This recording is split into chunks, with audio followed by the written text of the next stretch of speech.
Those are probably the two questions that I get asked the most often. I've lived here 12 years now, and aside from people who don't know me, people who see me on the street or for some reason, I don't know, in whatever context, want to know where I'm from, that's common too. But how did you meet your wife, and why do you live in Mexico? Those are probably the two most frequent questions that I've got since I've lived here.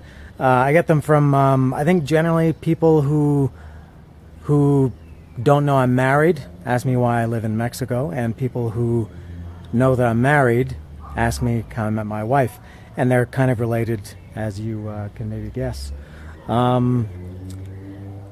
And yeah, like I said, a lot of people ask me that. Sometimes on YouTube I get messages, private messages, sometimes from people they want to know, or people in the comments, or not just there. It's mostly people that I meet in real life that ask me these questions, not so much online, but other places too. Anyway, so I'm going to ask those questions, answer those questions. It's a little bit of a story. How I met my wife. I feel like I should do this and say kids, and then there should be a series of flashbacks with a fast-talking, funny ladies man and a guy and his wife, and the guy is kind of naive and sweet, and the girl, how I met your mother? Never mind. So how I met my wife? Way back in 2000. If anybody remembers a thing called CDs, and this was before iPods, iPads, iPhones, anything with i. It was before YouTube, before Facebook, Twitter, anything like that. If you wanted to listen to music, you had to buy CDs, and then it was starting to get to the point, maybe around 2000, when I started using Napster, to download. I kind of used it to download hard to find stuff, bootlegs, things like that. But it became more popular, and you would go to a place like Costco or something like that and buy blank CDs in bulk, and you would download your favorite songs, and you would burn your own mixed CDs, just like you made mixed tapes in the 70s or 80s or 90s. We made mixed CDs. That was when CD burners started to become. It seems like ages ago. It's not that long ago, 17 years ago, but in technology, that's ages ago. I'm making a long story longer. So there used to be, again, I don't know if people still use these. There used to be forums on websites. Used to have forums, bulletin boards or message boards or forums they called them, and for various things. And there were a lot of. I've always been a big music fan, and I always, liked a lot of music forums.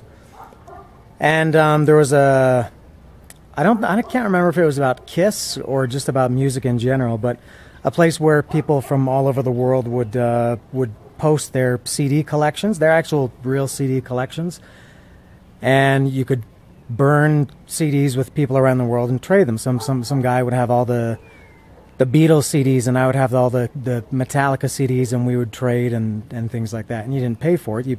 Everybody paid for the postage and for the blank CDs, and it all worked out. Anyway, there was a girl that I met, or that was on one of these forums, and she was a big Kiss fan, just like me. I got into Kiss in 1975. I got Kiss Alive in 1975 for Christmas. It was the first record I ever got, first piece of music I ever owned, and it's responsible for why I still like the kind of music that I like now. If I'd gotten I don't know, maybe an ELO album or Crosby, Stills and Nash, maybe I would like different music than I like now, but Kiss set me on the path. I've said this before. And this girl also liked Kiss, so we kind of knew each other or saw each other or were aware of each other's presence. And maybe then said the odd word to each other, publicly on these forums, on a message board.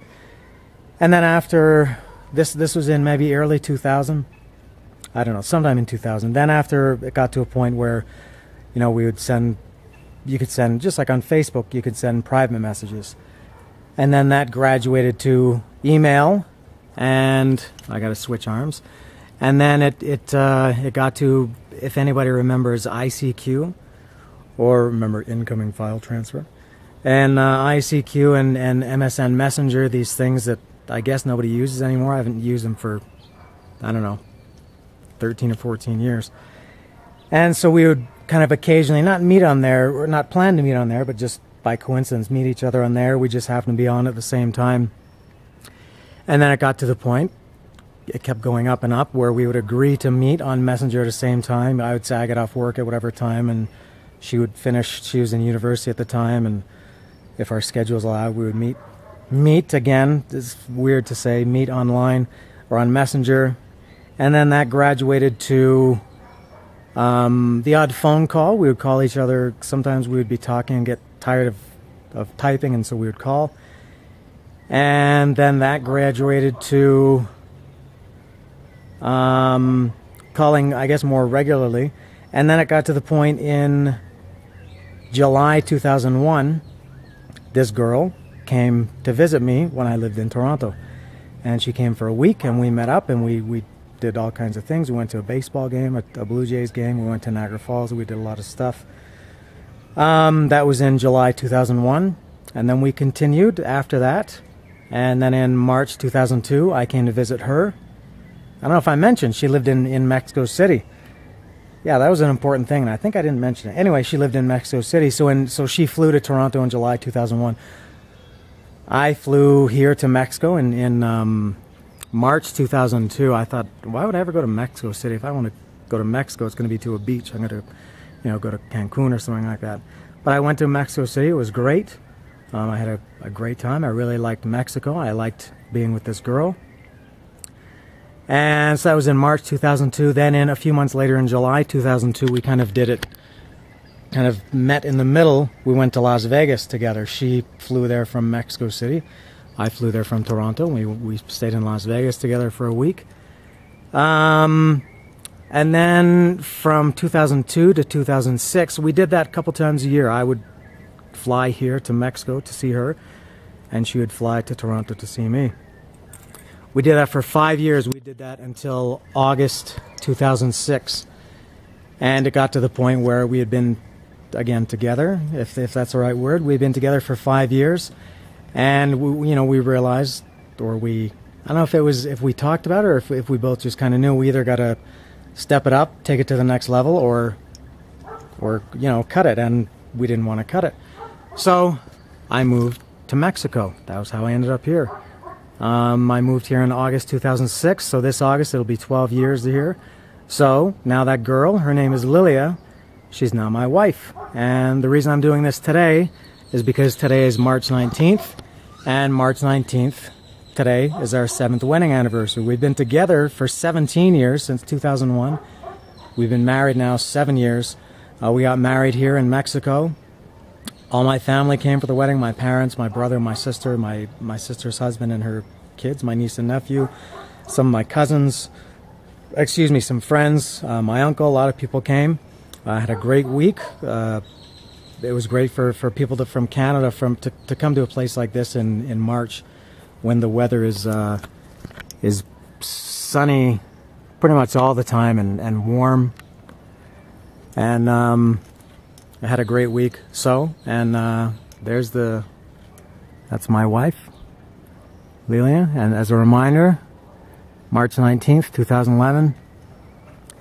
So that answers both questions, how I met my wife and how I ended up in Mexico. All right. Yeah, like I said, a lot of people ask me that. So now I think when anybody asks me, and we were out with some friends on Saturday, and they asked me, or they asked us, and we kind of just look at each other and say, we've told this story many times. So maybe you personally didn't ask, but for anybody who did ask, there's the answer, how I met my wife and why I live in Mexico. That's all. Maybe you'll get some more interesting nuggets about my life as time goes on. But that's my story for today. Happy anniversary to me and my wife, 7 years. See ya.